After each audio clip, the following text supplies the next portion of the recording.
जय भीम। अभी हम लोग हैं जंतर मंतर पे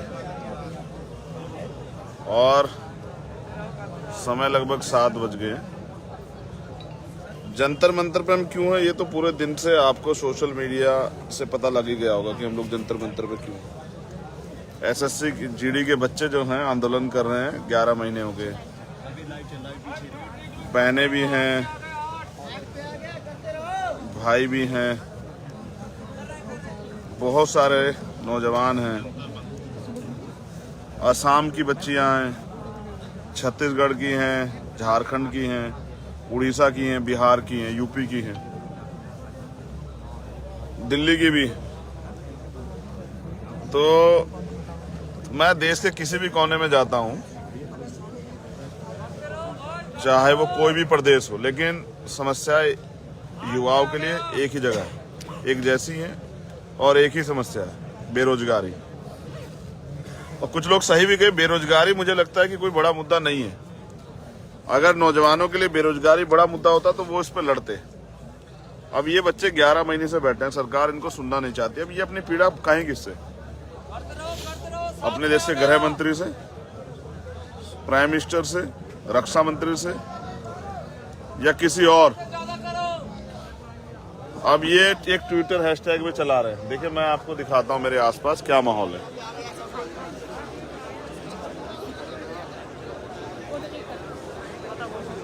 ये देखिए, मेरे चारों तरफ है ये माहौल।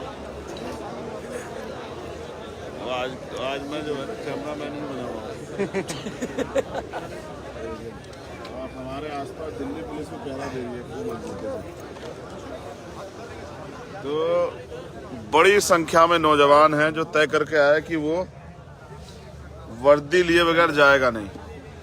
ये एसएससी जीडी 2018 कांस्टेबल की भर्ती थी और इस भर्ती को, ये भर्ती प्रक्रिया 3 महीने में, 3 साल लगे इसको पूरी होने में। केंद्रीय गृह राज्य मंत्री कहें, गृह मंत्री खुद कहें संसद में कि 2 लाख वैकेंसी अभी हमारे पास रिक्त हैं।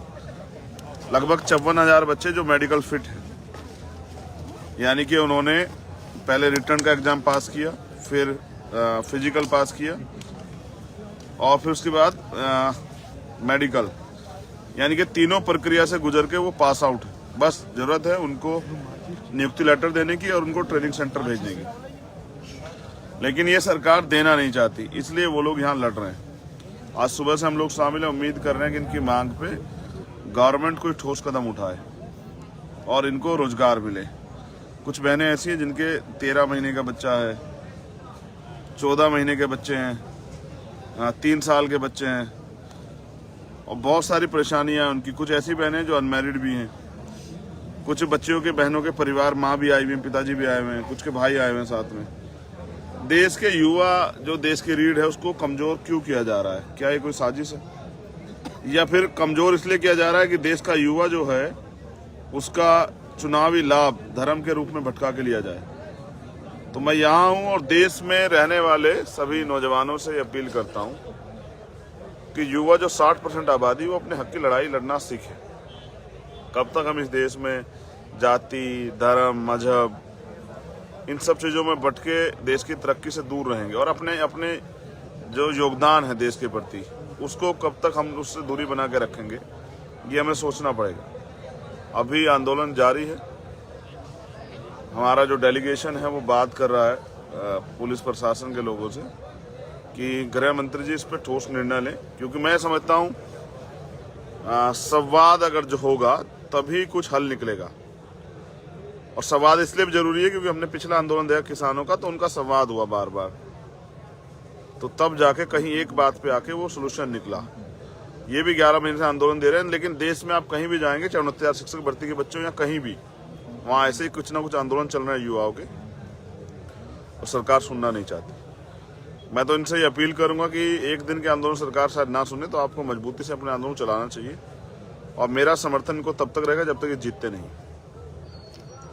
21 है आज। इस समय मैं लगभग जेल चला गया था पिछले, जब CNPR NRC का आंदोलन हुआ।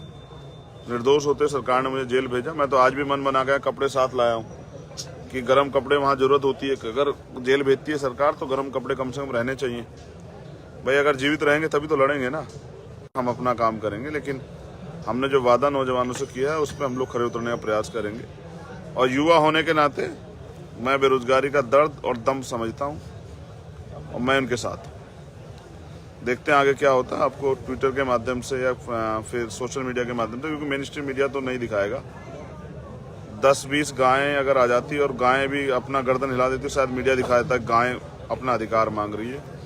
ये देश का युवा है जो हजारों संख्या में आए, लेकिन इसके ये कड़कड़ाती ठंड में यहाँ आए हैं। समझ, इनको पता नहीं, लोगों को नहीं पता इन्होंने रोटी खाई नहीं खाई, लेकिन ये कोई मुद्दा नहीं है। लेकिन इसको मुद्दा बनाना पड़ेगा और देश के युवाओं को सुनना पड़ेगा, सरकार को भी, नेताओं को भी, और उन सब लोगों को जिनको युवा बेवकूफ़ नजर आता है। मेरा प्रयास है कि युवा जाग जाए। बहुत बहुत धन्यवाद। जय भीम, जय भारत।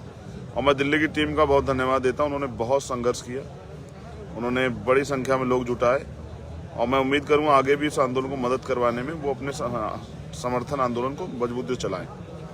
तभी आप, इसलिए आंदोलन जीतेगा, तभी आपका मान सम्मान बढ़ेगा। बहुत बहुत धन्यवाद। जय भीम, जय भारत।